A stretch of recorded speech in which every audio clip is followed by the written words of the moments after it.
Hi there, this is Jelaila Starr, and I am a messenger and contactee for the Nibiruans of the planet Nibiru, also known as Wormwood in the Bible and Planet X by many out there who don't have the historical background.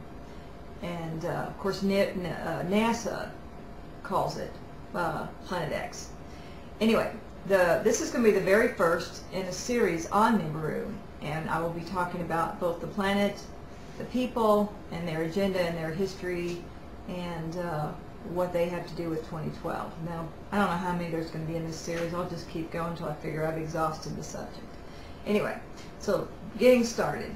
Today, the first thing I want to discuss is what is Nibiru. Well, back in the early 90s when I first started working with the Nibiruans, they explained to me that Nibiru was three things. They said, yeah, three. They said it was a planet, a star, and a ship. I'm like, okay, well, didn't make a whole lot of sense to me at that time, but I had learned back then just to let that ride until I developed the context to be able to understand what they were saying. Well, due to the advances in technology, we've been able to see further out in space, and we're able to discern exactly what Nibiru is. And what the Nibiruan said is exactly correct. It is all three. And here's why. Nibiru, collectively, is like a mini solar system, or some people call it a mini constellation.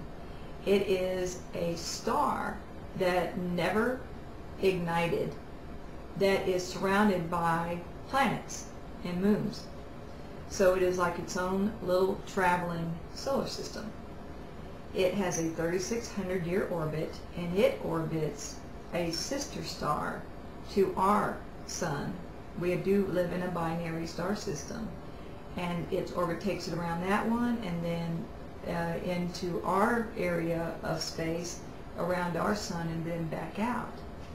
It orbits not, you know, all of our planets orbit on the elliptical plane, which means if you see, if this is the sun, okay, and then here's Earth, and here's the asteroid belt and Jupiter, and you know, this is the elliptical plane. Well, Nibiru doesn't orbit on the elliptical plane with our sun. It orbits in the opposite direction, perpendicular to us. So it orbits this way. It comes inbound, goes up around our sun, and then back down. So the other sun, our binary sun, is down here, not out there or there. Yeah, I hope that makes sense to you. So Nibiru and its little entourage will come up from the south and pass through our elliptical plane in between Jupiter and Mars, around the asteroid belt, probably toward the outside of the asteroid belt, go up over the sun, and then come back down on the other side, hopefully to the same place. In an upcoming segment, we're going to talk about where we need to be when that planet comes by, or when that entourage comes by. So Nibiru is not only the brown dwarf that never ignited, but it includes a planet which is the homeworld of the Nibiruans themselves, and it includes an entourage of other small planets as well as ships. There are ships that are the size, they're asteroids and sometimes comets, because they do have the technology to turn those into a world. They live inside of them.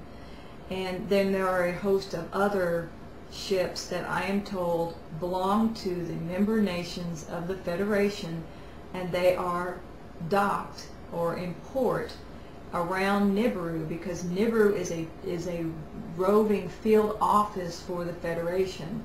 Its job is to go around on this large orbit of its, and it will come within close proximity to most of the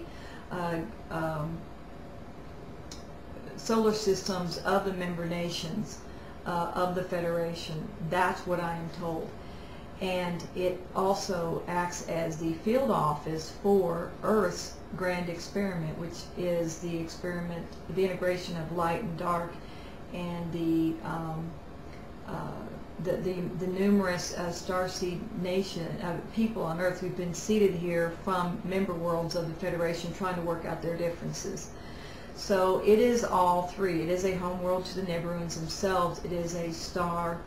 It is a ship. All of them are collectively known as Nibiru because they're within the Nibiru vicinity. So I hope that answers your question and about what is Nibiru, and we'll be talking about the Nibiruans in the upcoming segment. Okay, you take care, and I'll talk to you next week.